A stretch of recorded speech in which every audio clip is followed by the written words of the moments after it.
Hello guys, welcome to movieverse Urdu. Guys, आज के इस वीडियो में मैं आपको 5 बेस्ट स्पेस मूवीज के बारे में बताने वाला हूं। अगर आप स्पेस मूवीज के फैन हैं तो आप यकीनन इन मूवीज को बहुत इंजॉय करने वाले हैं। नंबर 5 पर है ग्रेविटी। ये फिल्म 2013 में रिलीज हुई थी और इस फिल्म में दिखाया गया है कि एक स्पेस शटल जिसका नाम एक्सप्लोरर है, उसको एक एस्ट्रोनॉट मैट कमांड कर रहा होता है।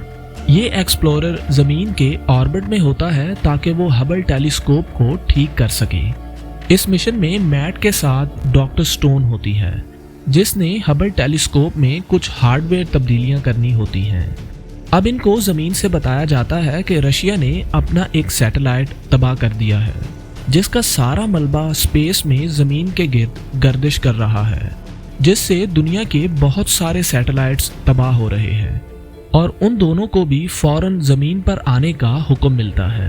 लेकिन अभी वो स्पेस शटल तक नहीं पहुंच पाते कि उनका शटल इस सैटेलाइट के कचरे से तबाह हो जाता है।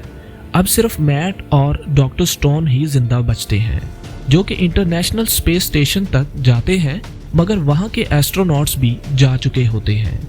अब उनकी ऑक्सीजन खत्म हो रही होती है और उसके बाद वो चाइना के स्पेस स्टेशन पर जाने का फैसला करते हैं, लेकिन वो दोनों वहां पर भी एक साथ नहीं पहुंच सकते।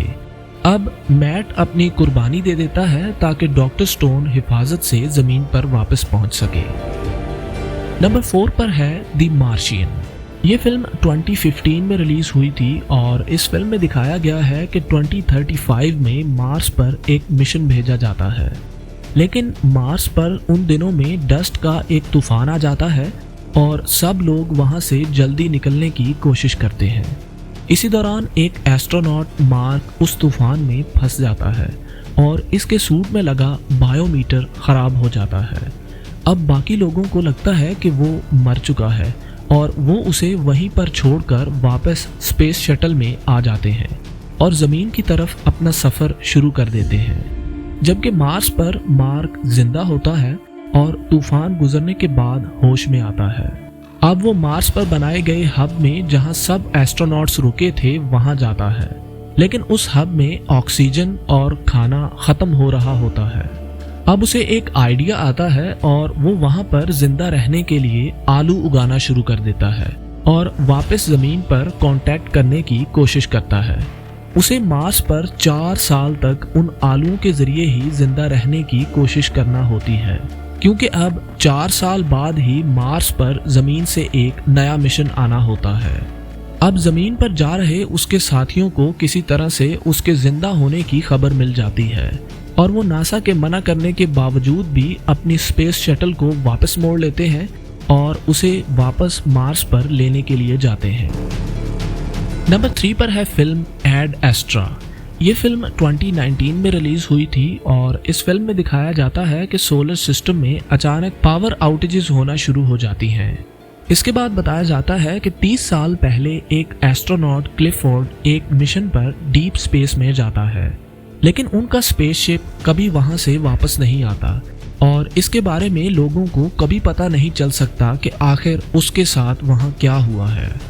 अब तहकीकात से पता चलता है कि सोलर सिस्टम में होने वाली ये तमाम पावर आउटेजेस उस स्पेसशिप के न्यूक्लियर रिएक्टर की वजह से हैं। इसके बाद क्लिफोर्ड के बेटे को नेपच्यून पर एक मिशन पर भेजा जाता है ताकि वो अपने बाप के स्पेसशिप को ढूंढ सके और उसमें मौजूद न्यूक्लियर रिएक्टर को बंद कर सके। नंबर 2 पर है फिल्म लाइफ। ये फिल्म 2017 में रिलीज हुई और इस फिल्म में दिखाया गया है कि चंद एस्ट्रोनॉट्स स्पेस में इंटरनेशनल स्पेस स्टेशन पर एक मिशन पर होते हैं। वो वहां पर एक रिसर्च कर रहे होते हैं कि उनको मार्स पर जिंदगी के सबूत मिलते हैं। उनको मार्स से एक जिंदा चीज मिलती है जिसे वो लाकर अपने स्पेस स्टेशन में रख लेते हैं।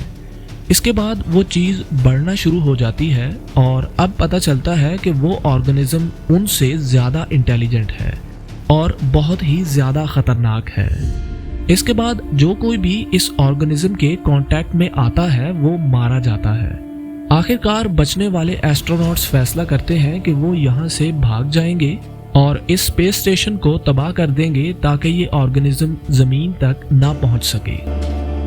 नंबर 1 पर है इंटरस्टेलर। ये फिल्म 2014 में रिलीज हुई, जिसमें दिखाया गया है कि ज़मीन पर माहौल बहुत ख़राब हो चुका होता है और दुनिया की ज़्यादातर फसलें बीमारी की वजह से ख़त्म हो जाती हैं, जबकि दुनिया के तमाम मुल्क अपनी अपनी फ़ौज ख़त्म कर देते हैं और सिर्फ फसलें उगाने की कोशिश करते हैं।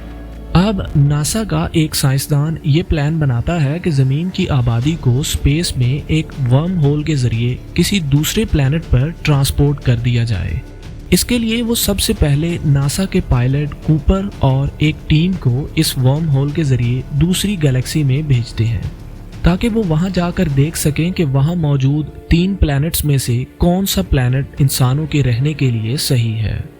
कूपर और उसकी टीम बारी बारी तीनों प्लैनेट्स पर जाते हैं और ये जानने की कोशिश करते हैं कि उनमें से कौन सा प्लैनेट इंसानों के लिए सही है, लेकिन ये काम उन्हें बहुत ही जल्द करना होता है, क्योंकि उनके यहाँ पर गुजारे गए घंटे ज़मीन पर कई सालों के बराबर होते हैं और उनको ये काम बहुत जल्द करना पड़ता है ताकि ज़मीन पर तमाम इंसानों के मरने से पहले वापस पहुँच सकें।